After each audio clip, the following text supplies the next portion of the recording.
I wanna be elsewhere. I wanna be anywhere. Within Elsewhere is a story about grief and the struggles of grieving through the eyes of two siblings as they cope with the tragic loss of their youngest brother, Jason. Jonathan, being the eldest of the three, has sort of taken on this parental role and becomes the primary caretaker for both of his siblings, and primarily his youngest brother, Jason, who has been terminally ill for many years, and they grew extremely close with each other. And after the passing of Jason, his whole world crumbles, and he is unable to cope with this, and the idea of living in a world without his brother cripples him. Jonathan is stuck going backwards. He wants to change everything. He feels guilty. He feels responsible. And he encounters this wonderful app that says it can let you do anything. And when he goes into this application, he is able to spend time again with his youngest brother. So he's not really going through grief or dealing with his grief. He's frozen. And if anything, he's moving backwards. Iris, on the other hand, she has sort of dealt with the loss of Jason as suppressing it and internalizing it and sort of moving around it. She is extremely intelligent and has gotten accepted into the best college in her city, and her focus is to complete her education so that she can create a better life for herself out of here. And she becomes so consumed in that she really sort of detaches from Jonathan, and in a time where they both really need each other. And when Jonathan shares with Iris that he has reunited with their recently deceased brother in Elsewhere, she is right off the bat filled with resentment, and she is a little bit angry that Jonathan is sort of opening up these wounds and not allowing for them to really heal in this process. The story focuses on how grief changes families, grief changes people, and how you can try to go around grief, but you never will. And you can freeze, but that can be very dangerous to your health and detrimental to your life. So the only way to get to the other side of grief is to go through it. And going through grief is a very hard experience. You have to accept things you don't want to accept. You have to realize that reality is a certain way and you can't change it, but you can deal with it and you can move forward and you can live with it. So that's what Within Elsewhere is really about. It's about how to deal with grief.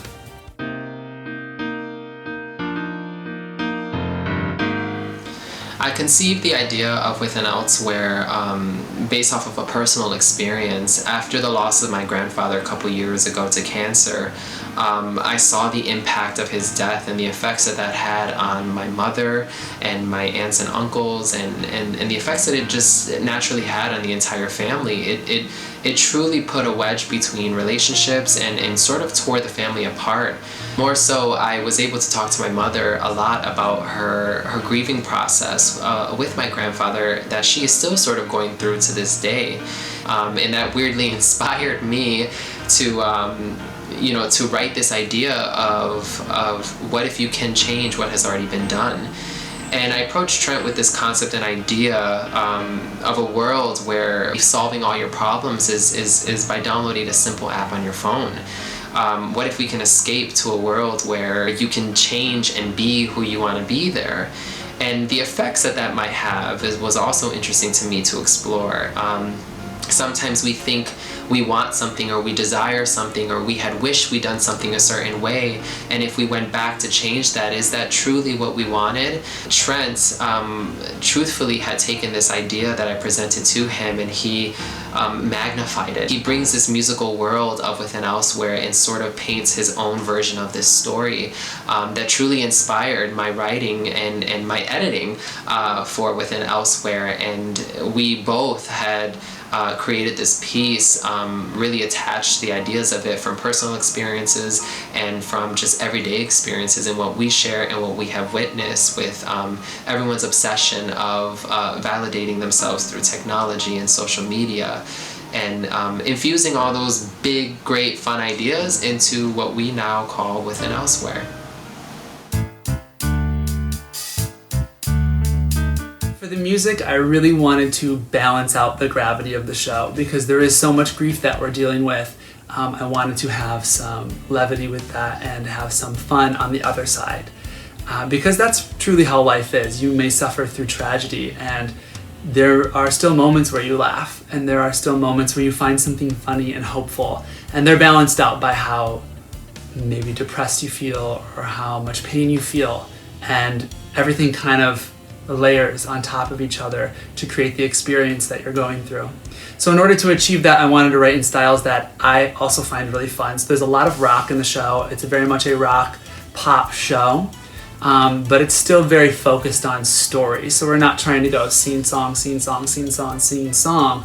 We're really trying to marry it all together with these wonderful themes that kind of build back into the music and back into the story, and these scenes that kind of overlap on top of the music. We really want to have everything marry each other like this. And to have fun, there's also some disco in there. We have some folk music. We also have, some standard kind of pop, contemporary musical theater going on. So I really think it's going to ring true to a lot of people and what people want to hear right now, I'm hoping. And I also think it's going to make the experience of the story better. I think rock has a good way of being very in your face and making you feel exposed and raw, and that's what we're talking about when we talk about grief. And I think things like disco are super fun. And so when we have a moment to be fun, we can do that. And we can laugh and we can share a smile together. And then we can also kind of go to the more story land of like folk and some of this contemporary pop stuff that will help us feel. And so I'm hoping to achieve all of that through the music.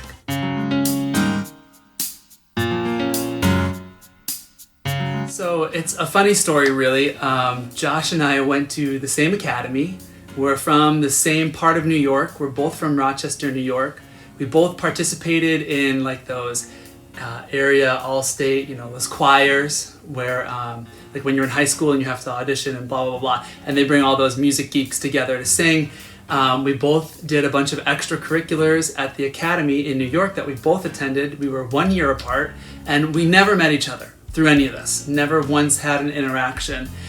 We actually met through Facebook. I saw through a friend of a friend of a friend that he was doing a reading of this show with Josh, who I had not met yet. And I had just finished with another team writing a different musical.